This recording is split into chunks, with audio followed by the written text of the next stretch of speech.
I live in Branson, Missouri, and not far from my house is an abandoned theme park called Celebration City. It's been abandoned for over a decade now, having closed in 2008. It was themed after America in the 20th century. It was opened in the afternoon into the evening, with each operating day closing out with a laser and fireworks display. The park featured many rides, shows, and attractions, and its operating season ran from May until mid-September. I had been there several times with my family as a kid, and when it closed down, we were all definitely saddened to hear.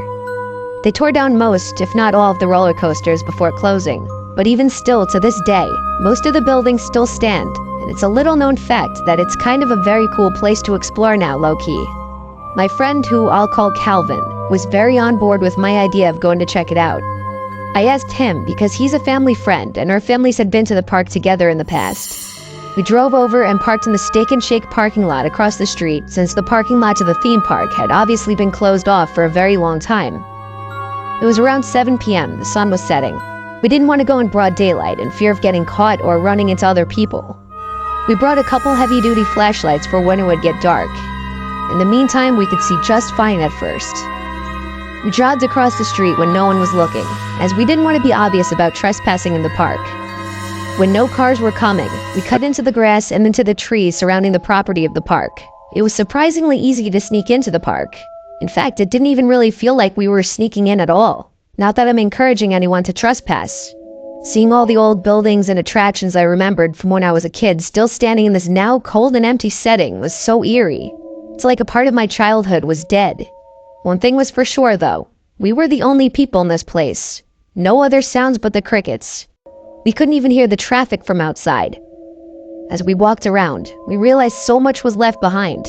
It was clear that people had been here since it closed because of writings and occasional graffiti on the wall. But lots of props and such were still in place or behind the glass in buildings. Some of the buildings had broken glass, though, indicating people had broken in and explored some of them. As it got darker, we decided to crawl in through one of these windows to one of the buildings. Once inside, we realized it was the diner once called Last Chance Diner. It was dark inside, and admittedly creepy. The front door was closed, locked, and covered. There were oddly planks of wood and, I guess, other random debris and objects laying all around the dining space. The best I could describe it, it seemed like it was being used for storage. Like things from outside were brought into there. Calvin was checking out the other side of the place. I yelled to him I'm checking out the bathroom. Then I proceeded to one of the bathrooms. There was a different smell in here, not possible to explain, but there were 3 stalls in here, and as soon as I got in there was a sound from one of them, like something really small being dropped to the floor. I said, "Hello?" I had my flashlight on in this pitch-black room. All 3 stall doors were closed, but something made a noise in there. I held the bathroom door open with my foot, then got on my knees, and aimed the flashlight below one of the stalls, and I saw a pair of shoes and legs. I gasped and jumped, then looked under the other 2 stalls, and there was the same thing. There were 3 pairs of shoes and legs visible under the stall doors, and one of them began to move as if they were getting down on their knees to look under the stall door, but I didn't stick around long enough to see their face. I was already out of the bathroom yelling for Calvin to leave. I climbed back out through the window, and he followed me, not asking questions till we were out and away from that building. I told him about the 3 people in the stalls. He made a joke that they were taking a shit, but I knew that meant he didn't entirely believe me. I told him one of them was about to look under the stall. When I tried to explain the bizarre sight better to him, his expression changed to a more freaked out look. We clearly weren't alone there, and if those were just 3 friendly people also there exploring, but just using the bathroom, I feel like they would have said something as I came in, or definitely after I said hello in there. By the time we were out of the park and back to the car, it was pretty much pitch black out. We haven't returned there since. I don't have an explanation for what I saw. It was scary and weird, and definitely switched the mood of what was otherwise a fun day.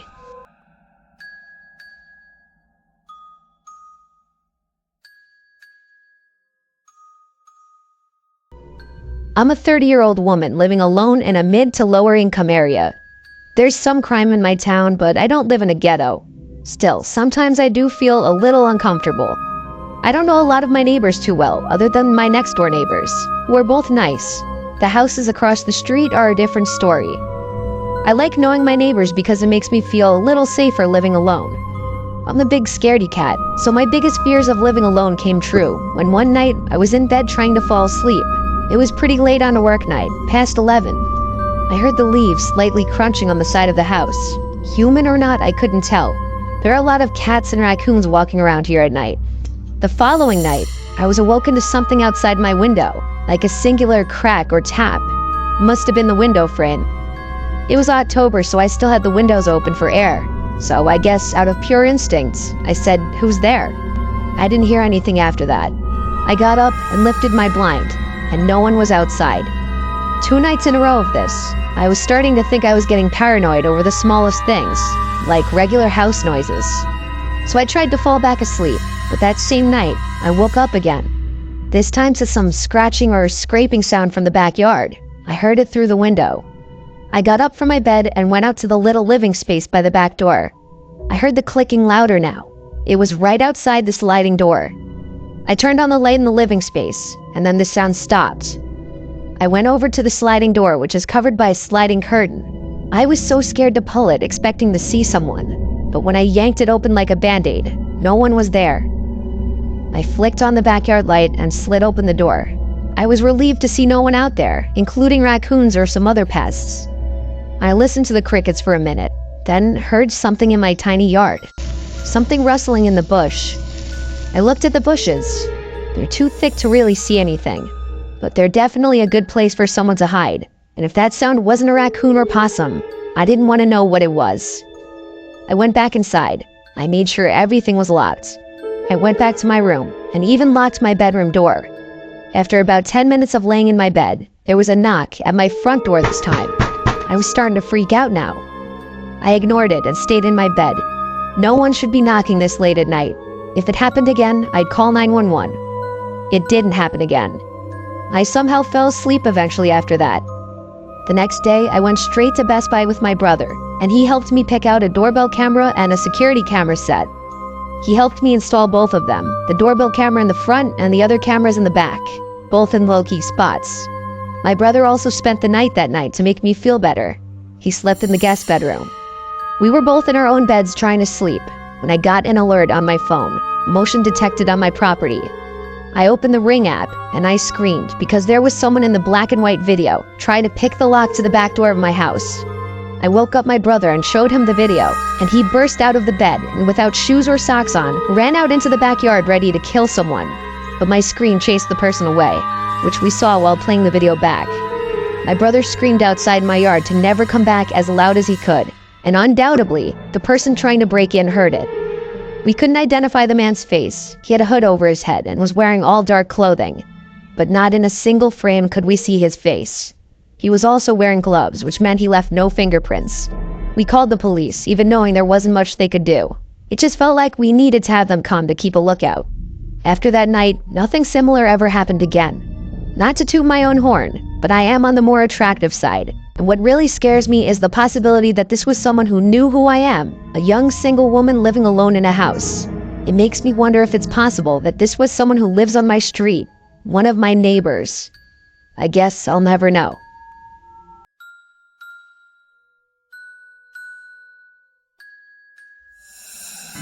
When my mom and dad divorced, my mom got 2 of the 5 houses that my dad owned. My dad owns a very successful real estate company, so we have, or had, places basically everywhere.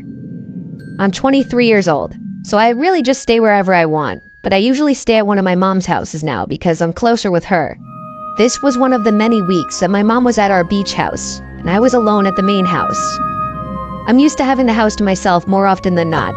The setup in the main house is a kitchen, living room, and 2 bedrooms upstairs, and then the same thing on the first floor, and then a basement.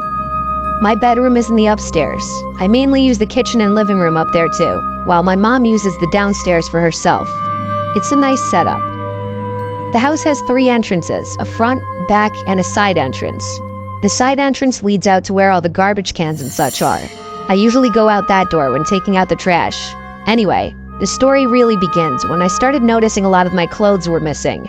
I'd call my mom anytime this happened if she wasn't home, and asked if she'd moved anything out of my clothing baskets. Usually she'd say no, since we live in separate floors of the house. But even this couple of weeks that I was home alone, an extended period of time, I was noticing some of my favorite shirts were missing. My room is usually pretty messy, admittedly, but even after digging through everything, I couldn't find a bunch of specific pieces of clothing. It made no sense. I even resorted to checking my car and the downstairs in my mom's room. Nothing. I came up with the idea that maybe one of my friends or multiple friends took my clothes for whatever reason, or more realistically that they'd eventually just come up on their own, and I just left it at that. When I'm alone, I sleep with the door cracked open just so I could hear if, God forbid, someone were trying to break in. I was watching a movie on my laptop when my bedroom door suddenly shut. It didn't slam, but it didn't exactly close softly either. I had the ceiling fan on and both windows, so I thought maybe it was a draft. It does sometimes happen. But then I heard something from outside my bedroom down in the hall. My reaction isn't exactly what most people would do while home alone. I got out of bed and ran to the door and opened it. The hallway light was off. I turned it on, then walked towards the living room, and there was no one sitting on the couch or anything nightmarish like that. I wasn't satisfied yet, though. I went downstairs to my mom's floor and looked around, in her rooms, kitchen, and living room. But then I noticed the basement door ajar. The light switch for the basement is right atop the stairs. It's a string you pull down. I went down into the basement, the relatively unused basement. There's just a couch, TV, a few workout machines, and a small room with a punching bag down there. There's also 4 doors that lead to closets, and a smaller door you have to crouch down into to get into this little crawl space type closet. Neither my mom nor I really go down there at all. I caught through my peripheral vision. The little door to the crawl space closet moved just a little bit. My heart literally dropped, but I approached it just a little bit. I stopped, and now felt like my heart just completely stopped as well, when an arm came out from the darkness of the little closet and pulled the door ever so lightly shut. I quietly but quickly went back up the stairs, wanting to run and be out of this house. I called 911 first thing and reported that there was a stranger in my house. Thank God I was quiet about leaving the basement and didn't give away the fact that I saw. The police showed up with their lights on, but not their sirens. All 4 of them came down to the basement with me, and they ordered the person in the closet out. The door slowly opened, and there was a bald, 50-something-year-old man with a nose too small for his squished-looking face. He had his hands up, and he was wearing one of my shirts. In fact, inside of the crawl-in closet were a number of my mom and I's belongings, mostly clothing. The whole closet smelled like piss, which begged the question how long he'd been there. Since there was no visible damage in the house other than piss stains, but several of our belongings were found in his possession, he was charged with 3rd-degree burglary. Somehow that's it. My mom and I obviously didn't want any of the clothes that gross creep wore back. I blame myself for most likely leaving the side door unlocked one night after taking out the trash. I learned my lesson. Lock the doors. The idea that someone could be in your house, even living in it at any moment because of an unlocked door, should not be taken lightly.